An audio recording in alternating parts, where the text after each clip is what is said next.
ने कुछ गैंग ਇਹੋ ਜਿਹੇ ਬਣ ਗਏ ਨੇ ਜਿਹੜੇ ਕਿ ਇਸ ਨੂੰ ਐਕਟ ਨੂੰ ਜਿਹੜਾ ਬਹੁਤ ਵਧੀਆ ਐਕਟ ਬਣਿਆ ਸੀ ਸਰਕਾਰ ਨੇ ਬਣਾਇਆ ਹੈ ਉਹਨੂੰ ਗਲਤ ਇਸਤੇਮਾਲ ਕਰਕੇ ਬਲੈਕਮੇਲਿੰਗ ਦਾ ਕੰਮ ਸ਼ੁਰੂ ਕਰ ਰਹੇ ਨੇ। ਖਰੜ ਦੇ ਵਿੱਚ ਅਸੀਂ ਬਿਲਡਰਸ ਹਾਂ, ਅਸੀਂ ਸੋਸ਼ਲ ਵਰਕ ਕਰਦੇ ਹਾਂ, ਲੋਕਾਂ ਦੇ ਹਾਊਸ ਬਣਾ ਕੇ ਦਿੰਦੇ ਹਾਂ, ਕੋਈ ਅਸੀਂ ਗੁਨਾਹ ਨਹੀਂ ਕਰਦੇ। ਇਹ ਬਿਲਡਰ ਇਹਨੇ ਕੀ ਕਰਦੇ ਨੇ, ਇਹ ਆਰਟੀਏ ਦੇ ਐਪਲੀਕੇਸ਼ਨ ਪਾਉਂਦੇ ਨੇ ਐਮਸੀ ਨੂੰ, ਆਰਟੀਏ ਪਾਓ ਸਾਨੂੰ ਕੋਈ ਇਤਰਾਜ਼ ਨਹੀਂ ਹੈਗਾ। ਉਸ ਤੋਂ ਬਾਅਦ ਇਹ ਮੈਸੇਜ ਭੇਜਣਾ ਸ਼ੁਰੂ ਕਰ ਦਿੰਦੇ ਨੇ ਜੀ ਕਿ ਅਸੀਂ ਤੁਹਾਡੇ ਪ੍ਰੋਜੈਕਟ ਨੂੰ ਬਦਨਾਮ ਕਰਾਂਗੇ, ਅਸੀਂ ਪ੍ਰੈਸ ਕਾਨਫਰੰਸ ਕਰਾਂਗੇ ਔਰ ਪ੍ਰੈਸ ਕਾਨਫਰੰਸ ਕਰਕੇ ਅੱਗੇ ਤੁਹਾਡੇ ਪ੍ਰੋਜੈਕਟ ਨੂੰ ਬਦਨਾਮ ਕਰ ਦਾਂਗੇ। ਜੇ ਕੋਈ ਜਦੋਂ ਵੀ ਤੇਜ਼ੀ ਆਏਗੀ ਤੁਸੀਂ ਦੇਖੋ ਜੀ ਤੁਹਾਡਾ ਕਿੰਨਾ ਨਾ ਕਿਤੇ ਨੁਕਸਾਨ ਹੋਏਗਾ। 10 ਲੱਖ 15 ਲੱਖ ਤੱਕ ਦੀ ਅਮਾਉਂਟ ਇਹ ਮੰਗਣੇ ਸ਼ੁਰੂ ਕਰ ਦਿੰਦੇ ਨੇ। ਮੇਰੇ ਕੋਲ ਵੀ ਇਸ ਤਰ੍ਹਾਂ ਹੀ ਹੋਇਆ। ਮੈਂ ਇਹਨਾਂ ਨੂੰ ਪੁੱਛਿਆ ਕਿ ਤੁਸੀਂ ਇਹ ਦੱਸੋ ਕਿ ਕਿਸ ਚੀਜ਼ ਦਾ ਮੰਗਦੇ ਹੋ, ਕਿਹੜੀ ਗਲਤੀ ਸਾਡੇ ਪ੍ਰੋਜੈਕਟ ਵਿੱਚ। ਜੇ ਮੰਨ ਲਓ ਕੋਈ ਗਲਤੀ ਹੋਏਗੀ ਉਹ ਐਮਸੀ ਦੇਖੇਗੀ, ਉਹ ਗਮਾਡਾ ਦੇਖੇਗੀ, ਤੁਸੀਂ ਕੌਣ ਹੁੰਦੇ ਹੋ। ਪਹਿਲੀ ਗੱਲ ਤਾਂ ਅਸੀਂ ਸਾਰੇ ਪ੍ਰੋਜੈਕਟ ਅਪਰੂਵ ਕਰਾ ਕੇ ਅਪਰੂਵਲ ਤੋਂ ਬਾਅਦ ਸਾਰੇ ਬਿਲਡਰਸ, ਕੋਈ ਐਸਾ ਬਿਲਡਰ ਨਹੀਂ ਹੈ ਜਿਹੜਾ ਅਪਰੂਵਲ ਤੋਂ ਬਿਨਾਂ ਕੰਮ ਕਰੇ। ਔਰ ਇਹ ਕਹਿੰਦੇ ਨੇ ਜੀ ਅਸੀਂ ਪ੍ਰੈਸ ਕਾਨਫਰੰਸ ਕਰਾਂਗੇ, ਤੁਹਾਡੀ ਕੋਈ ਗਲਤੀ ਹੈ ਜਾਂ ਨਹੀਂ ਹੈ ਅਸੀਂ ਤੁਹਾਨੂੰ ਬਦਨਾਮ ਕਰ ਦਾਂਗੇ, ਤੁਹਾਡੀ ਜਾਨ ਮਾਲ ਨੂੰ ਵੀ ਖਤਰਾ ਹੋ ਸਕਦਾ ਹੈ, ਤੁਸੀਂ ਸਾਨੂੰ 10 ਲੱਖ ਰੁਪਏ ਦਿਓ, ਸਾਡੇ ਨਾਲ ਸੈਟਲਮੈਂਟ ਕਰੋ। ਉਹ ਸੈਟਲਮੈਂਟ ਦੇ ਵਿੱਚ ਜਦੋਂ ਇੰਡੀਵਿਜੂਅਲ ਇੱਕ ਬੰਦਾ ਹੁੰਦਾ ਉਹ ਡਰ ਜਾਂਦਾ ਕਿ ਯਾਰ ਕੋਈ ਮੇਰੇ ਪਰਿਵਾਰ ਨੂੰ ਕਿਸੇ ਨੂੰ ਨੁਕਸਾਨ ਪਹੁੰਚਾਤਾ। ਕੁਝ ਸਾਡੇ ਬਿਲਡਰ ਨੇ ਕਿਸੇ ਨੇ 2 ਲੱਖ ਰੁਪਏ ਦਿੱਤਾ, ਕੁਛ ਹੋਰ ਦੇਣ ਦਾ ਵਾਅਦਾ ਕੀਤਾ, ਕੁਛ ਬਾਅਦ ਚ ਕਰਾਂਗੇ, ਕਿਸੇ ਨੇ 1.5 ਲੱਖ ਦਿੱਤਾ। ਜਦੋਂ ਇਹ ਮੈਟਰ ਸਾਡੀ ਐਸੋਸੀਏਸ਼ਨ ਦੇ ਨੌਲੇਜ ਆਇਆ, ਸਾਡੀ ਬਿਲਡਰਸ ਐਂਡ ਡਿਵੈਲਪਰਸ ਦੀ ਖਰੜ ਦੀ ਇੱਕ ਐਸੋਸੀਏਸ਼ਨ ਬਣੀ ਹੈ, ਰਜਿਸਟਰਡ ਐਸੋਸੀਏਸ਼ਨ ਹੈ। ਜਦੋਂ ਇਹ ਮੈਟਰ ਉਹਦੇ ਵਿੱਚ ਆਇਆ, ਫਿਰ ਜਦੋਂ ਗੱਲ ਸਾਈ ਤੇ ਕਈ ਬਿਲਡਰਾਂ ਦੇ ਨਾਲ ਇਹੋ ਜਿਹੇ ਕੇਸ ਹੋਏ ਨੇ। ਕੁਛ 1-2 ਬੰਦੇ ਬਹੁਤ ਵੱਡੇ ਨਹੀਂ, ਛੋਟੇ ਛੋਟੇ ਪ੍ਰੈਸ ਦੇ ਜਿਹੜੇ ਇਹਨਾਂ ਨੇ ਪਾਲ ਰੱਖੇ ਨੇ, ਉਹ ਵੀ ਆ ਕੇ ਵਿੱਚ ਮੈਸੇਜ ਦਿੰਦੇ ਨੇ ਕਿ ਸਾਨੂੰ ਪਤਾ ਚੱਲਿਆ ਜੀ, ਉਹਨਾਂ ਨੇ ਪ੍ਰੈਸ ਕਾਨਫਰੰਸ ਕਰਨੀ, ਅਸੀਂ ਤੁਹਾਡਾ ਫੈਸਲਾ ਕਰਾ ਦਾਂਗੇ। ਤਾਂ ਸਾਡੀ ਜਿਹੜੀ ਹੈ ਐਸਓਸੀ ਸਾਹਿਬ ਨੂੰ, ਸਾਨੂੰ ਵੀ ਸਰਕਾਰ ਨੂੰ ਸਾਡੀ ਇਹੀ ਹੈ ਗੁਜ਼ਾਰਿਸ਼ ਹੈ ਕਿ ਇਸ ਐਕਟ ਦੀ ਜਿਹੜੀ ਦੁਰਵਰਤੋਂ ਜਿਹੜੀ ਹੈ ਉਹ ਰੋਕੀ ਜਾਵੇ। ਇਹ ਬਹੁਤ ਵੱਡਾ ਸਕੈਂਡਲ ਹੈ, ਸਿਰਫ ਇੱਥੇ ਇਹ ਚੀਜ਼ ਨਹੀਂ ਹੈਗੀ, ਸਾਰੇ ਪੰਜਾਬ ਲੈਵਲ ਤੇ ਬਹੁਤ ਸਾਡੇ ਹੋਰ ਵੀ ਗੱਲ ਹੁੰਦੀ ਸਾਡੇ ਬਿਲਡਰਸ ਦੇ ਨਾਲ। ਇਹ ਬਹੁਤ ਹੀ ਵੱਡਾ ਸਕੈਂਡਲ ਜਿਹੜਾ ਹੈ ਕਿ ਆਰਟੀਆਈ ਦੀ ਦੁਰਵਰਤੋਂ ਕਰਕੇ ਉਦੋਂ ਬਲੈਕਮੇਲਿੰਗ ਕੀਤੀ ਜਾਂਦੀ ਹੈ। ਅਸੀਂ ਐਸਓਸੀ ਸਾਹਿਬ ਨੂੰ ਮਿਲੇ, ਅਸੀਂ ਬਹੁਤ ਉਹਨਾਂ ਦੇ ਸ਼ੁਕਰਗੁਜ਼ਾਰ ਹਾਂ। ਬਹੁਤ ਕੁਇਕ ਐਕਸ਼ਨ ਲਿਆ ਉਹਨਾਂ ਨੇ, ਸੀਏ ਸਟਾਫ ਦੀ ਹੈਲਪ ਦੇ ਨਾਲ ਸਾਡੇ ਬਿਆਨ ਲਏ, ਜਿਨ੍ਹਾਂ ਬਿਲਡਰਾਂ ਕੋਲ ਪੇਮੈਂਟ ਜਿਹੜੀ ਐਕਸਟੋਰਸ਼ਨ ਹੋਈ ਸੀ ਉਹਨਾਂ ਦੇ ਬਿਆਨ ਹੋਏ ਤੇ ਇਹਨਾਂ ਬੰਦਿਆਂ ਦੇ ਉਹਦੇ ਪਰਚਾ ਦਰਜ ਹੋ ਗਿਆ। तो साड़ी अगे ये दरखास्त है कि इन्होंने बंदियां दी जल्दी तो जल्दी जी अरेस्ट पाई जाए।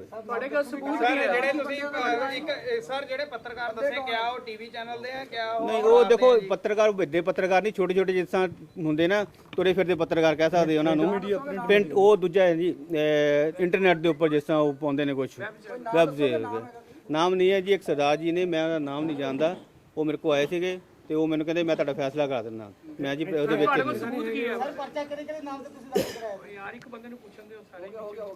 ਪਰਚਾ ਜਿਹੜਾ ਮੇਨ ਸਰਗਨਾ ਹੈ ਜੀ ਇਹਨਾਂ ਦਾ ਲਾਲਚੰਦ ਬੰਸਲ ਹੈ। ਕਿਉਂਕਿ ਜਦੋਂ ਦੀਪਕ ਨਾਲ ਮੇਰੀ ਕਮਿਊਨੀਕੇਸ਼ਨ ਹੁੰਦੀ ਸੀ ਇਹ ਉਹ ਕਹਿੰਦਾ ਸੀ ਮੈਂ ਉਹਨੂੰ ਪੁੱਛ ਕੇ ਦੱਸਾਂਗਾ ਜੀ ਕਿੰਨੀ ਅਮਾਉਂਟ ਲੈਣੀ, ਵਾਧਾ ਘਾਟਾ ਕਰਨਾ। ਮੈਂ ਕਿਹਾ ਜੀ ਬਹੁਤ ਬੰਦਾ ਹੈ, ਤੁਸੀਂ ਪਹਿਲਾਂ ਇਹ ਦੱਸੋ ਕਿਸ ਚੀਜ਼ ਦੇ ਪੈਸੇ ਮੰਗਦੇ ਹੋ, ਮੈਂ ਉਹ ਜੀ ਪੁੱਛ ਕੇ ਦੱਸਾਂਗਾ ਉਹਨੂੰ। ਤੋ ਇਹਨਾਂ ਦਾ ਮੇਨ ਸਰਗਨਾ ਹੋਰ ਵੀ ਜਿਹੜੀਆਂ ਆਰਟੀਏ ਪਾਈਆਂ ਹੋਈਆਂ ਅਸੀਂ ਕਮੇਟੀ ਤੋਂ ਕਢਾਈਆਂ ਨੇ ਉਹ ਸਾਰੀਆਂ ਲਾਲਚੰਦ ਬੰਸਲ ਨੇ ਪਾਈਆਂ ਹੋਈਆਂ ਨੇ। ਮੈਂ ਪ੍ਰੈਸ ਦੇ ਉੱਪਰ ਇਸ ਤਰ੍ਹਾਂ ਇਲਜ਼ਾਮ ਨਹੀਂ ਲਗਾਉਂਦਾ। ਕੁਝ ਬੰਦੇ ਹੁੰਦੇ ਨੇ ਜੀ, ਦੇਖੋ ਸਾਰੀਆਂ ਉਂਗਲਾਂ ਬਰਾਬਰ ਨਹੀਂ ਹੁੰਦੀਆਂ। 100 ਚੋਂ ਇੱਕ ਬੰਦਾ ਜਿਹੜਾ ਹੈ ਉਹ ਆ ਕੇ ਕਰਦਾ, ਸਾਰੇ ਪ੍ਰੈਸ ਸਾਰੀ ਬਦਨਾਮ ਹੁੰਦੀ ਹੈ। ਉਹ ਕਹਿੰਦਾ ਜੀ ਉਹ ਮੈਂ ਉਹਦਾ ਨਾਂ ਕਾਰਡ ਦੇਖਿਆ, ਮੇਰੇ ਕੋਲ ਖੁਦ ਆਇਆ, ਉਹ ਖਰੜ ਦਾ ਹੀ ਹੈ ਜੀ। ਮੇਰੇ ਕੋਲ ਇੱਕ ਅੱਧੀ ਵਾਰ ਆਇਆ ਪਹਿਲਾਂ ਐਡਲੈਂਡ ਇਹਦੇ ਦੇ ਨਾ ਬ੍ਰਦਰ ਇਸ ਤਰ੍ਹਾਂ ਹੈ। ਮੈਂ ਤੁਹਾਨੂੰ ਗਲਤ ਨਹੀਂ ਗੱਲ ਕਹਿੰਦਾ, ਉਹੀ ਗੱਲ ਕਹਿੰਦਾ। ਮੈਂ ਤੁਹਾਨੂੰ ਗਲਤ ਗੱਲ ਕਹਾਂ ਕਿਸ ਗੱਲ ਦਾ, ਜਦ ਤੁਸੀਂ ਗਲਤ ਗੱਲ ਨਹੀਂ ਕਰ ਰਹੇ ਸਰ। ਇਸ ਤਰ੍ਹਾਂ ਹੈ, ਮੈਂ ਤੁਹਾਨੂੰ ਇੱਕ ਵਾਰੀ ਚੋਰ ਕਹਿ ਦਾਂ, ਪੇਪਰ 'ਚ ਆ ਜਾਏ ਇਹ ਫਲਾਣਾ ਬੰਦਾ ਚੋਰ ਹੈ, ਤੁਸੀਂ ਆਪਣੇ ਨੂੰ ਸਾਬਤ ਕਰਦੇ ਰਹੋਗੇ ਕਿ ਮੈਂ ਚੋਰ ਨਹੀਂ ਹੈਗਾ। ਜਦ ਤੁਸੀਂ ਸਾਧ ਹੋ ਤੁਹਾਨੂੰ ਚੋਰ ਕਹਿ ਨਹੀਂ ਸਕਦਾ ਸਰ। ਕੋਣ ਉਹ ਗੱਲ ਹੈ ਨਾ, ਧਮਕੀ ਕੀ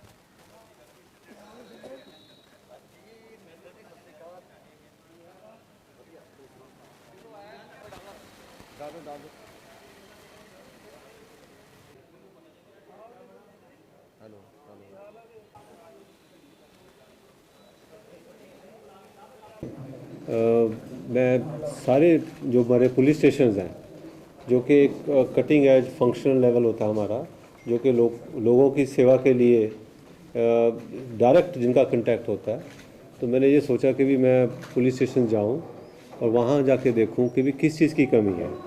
अगर वहाँ पे कोई फोर्स की कमी है या और किसी चीज़ की या वेलफेयर एक्टिविटी की कमी है तो हम उस पर ध्यान दें, क्योंकि हमारा पुलिस स्टेशन जो मेन है that is directly in the service of the people, और इन्होंने ही जो हमारे लॉ एंड ऑर्डर को मेंटेन रखना है।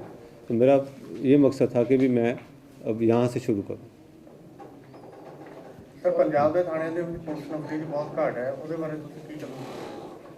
जैसे मैंने आपको अभी बताया कि मेरी ये मैं जो ट्रेंड है रिवर्स करना चाहता हूँ कि जो हमारे पुलिस स्टेशन की स्ट्रेंथ है वो पूरी होनी चाहिए। अगर कमी कहीं रखनी है तो मैं और कहीं रखूँगा, थाने में कमी नहीं होने दूँगा। यही मेरी सोच लेकर चला। लॉ एंड ऑर्डर बढ़िया है। आपके सामने ਸਰ ਖਰੜ ਦੇ ਵਿੱਚ ਅੱਜ ਤੱਕ ਹੁਣ ਤੱਕ ਸਿਟੀ ਪੁਲਿਸ ਦੀ ਬਿਲਡਿੰਗ ਨਹੀਂ ਬਿਲਡਿੰਗ ਨਹੀਂ ਹੈ ਸਰ, ਉਹ ਜਿਹੜੀ ਹੈ ਉਹ ਕਿਸੇ ਬਲਾਕ ਸਾਹਿਬ ਦੀ ਬਿਲਡਿੰਗ ਉਹ ਬੰਦ ਹੋ ਮੀਂਹ ਆਉਂਦਾ ਸਾਰਾ ਪਾਣੀ ਸੁੱਕਦਾ ਸਿਟੀ ਪੁਲਿਸ ਆ ਕਦੇ ਕਿਸੇ ਬਿਲਡਿੰਗ ਦੇ ਕਦੇ ਕਿਸੇ आता अभी तक प्रॉपर बिल्डिंग नहीं पहुंची। देखो इस चीज़ का मुझे अभी पता नहीं, लेकिन अगर हमारे पास लैंड है तो मैं आपको ये वादा करता हूँ कि आपकी सिटी की सेपरेट पुलिस स्टेशन की बिल्डिंग अवश्य बनेगी। ਸਰ ਇੱਕ ਜਿਹੜੇ ਆਪਣੇ ਪੁਲਿਸ ਸਟੇਸ਼ਨ ਉਹਦੇ ਵਿੱਚ ਬਹੁਤ ਸਮਾਨ ਪਿਆ ਜਿਹੜਾ ਪੁਰਾਣਾ ਐਕਸੀਡੈਂਟ ਦਾ, ਉਹਨਾਂ ਜਗ੍ਹਾ ਬਿਲਕੁਲ ਨਹੀਂ है, ਉਹਦੇ ਵਾਸਤੇ ਕੁਝ ਤੁਸੀਂ ਦੁਕਾਨ ਬਾਰੇ अब ये इसी पे अभी इनका एसएसपी साहब ने मुझे ध्यान में लाए हैं। अब इसी पे हमने फोकस करना है कि जो ये डिस्पोजल ऑफ केस प्रॉपर्टी होती है कानूनी तरीके से हम इसको जल्दी से जल्दी कर सकें। ਸਰ ਇੱਕ ਹਰਿਆਣੇ ਦੇ ਵਿੱਚ 25 20 ਸਾਲੇ ਜਿਹੜੇ ਮੁਲਾਜ਼ਮ ਤੇ ਉਹਨਾਂ ਨੂੰ ਤਰੱਕੀ ਦਿੱਤੀ ਗਈ ਹੈ, ਏਐਸਆਈ ਬਣਾਤੇ ਹੌਲਦਾਰ ਤੋਂ। ਕਿਆ ਸਰ ਪੰਜਾਬ ਦੇ ਵਿੱਚ ਵੀ ਤੁਸੀਂ ਇਹ ਕੋਈ ਹੈ कर रहे हो? देखो हर स्टेट की अपनी अपनी एक रिक्वायरमेंट होती है, लेकिन जहाँ तक हमारे फोर्स की वेलफेयर का प्रमोशन का, ये मैं आपको इस विश्वास दिला सकता हूँ कि भी हमारा इस तरफ ध्यान है। आज की डेट में हमारी कोई भी डीपीसी पेंडिंग नहीं है प्रमोशन की। I ensure this thing in the last 1 month कि भी सारे अफसरों को मैंने बोला जो हमारे रेंज के हैं, आईजी जोन है, कि भी आप इंश्योर करो कि भी किसी की प्रमोशन की डीपीसी पेंडिंग ना हो। तो हम इधर ध्यान दे रहे हैं। ਸਰ ਇਹ ਗੁਰੂ ਗ੍ਰੰਥ ਸਾਹਿਬ ਨੂੰ ਜਿਹੜੇ ਹੈਗੇ ਬੇਅਦਬੀ ਨਹੀਂ ਗਏ, ਤੁਸੀਂ ਕੀ ਕਾਰਨ ਸਮਝਦੇ ਹੋ? देखो आपका ये ऐसे स्टेटमेंट देना कि कोई नहीं पकड़े गए, मेरा ख्याल है कि भी ये एक आपकी इग्नोरेंस शो कर रहा है।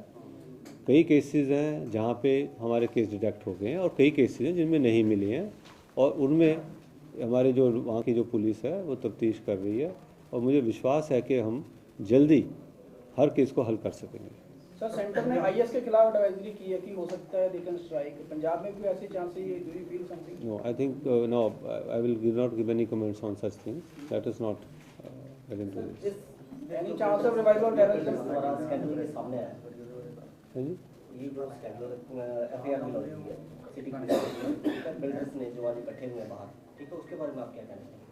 अच्छा, मुझे ध्यान नहीं इसका। ब्लैकमेलिंग ਤੇ एक्सटॉर्शन ਕਰਦੇ ਸੀ ਬੰਦੇ ਪੀਏ आरटीआई जो है वो लोगों की भलाई के लिए बनाया गया है, उसकी आड़ लेकर ब्लैकमेलिंग का जो धंधा शुरू हुआ है, ये तो वाकई अलार्मिंग है, क्योंकि ये जो चीज़ लोगों के भले के लिए बनी है उसी की आड़ लेके जो है लोग ब्लैकमेल कर रहे हैं, बिल्डर्स को कर रहे हैं कि आपका पांडा फोड़ देंगे आरटीआई में इंफॉर्मेशन लेके।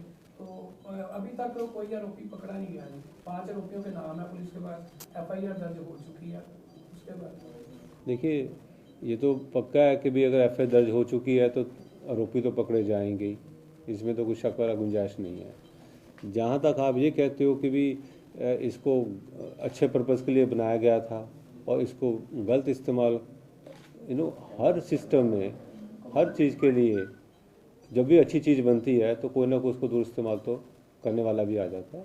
ये इनफैक्ट कमिश्नर को भी पता है। कमिश्नर ने, मुझे याद है कि किसी केस में उन्होंने ब्लैक लिस्ट भी किया था कि, तो ये जो ऐसे से सामने चीज़ें आती हैं उनके खिलाफ कार्रवाई भी होती है।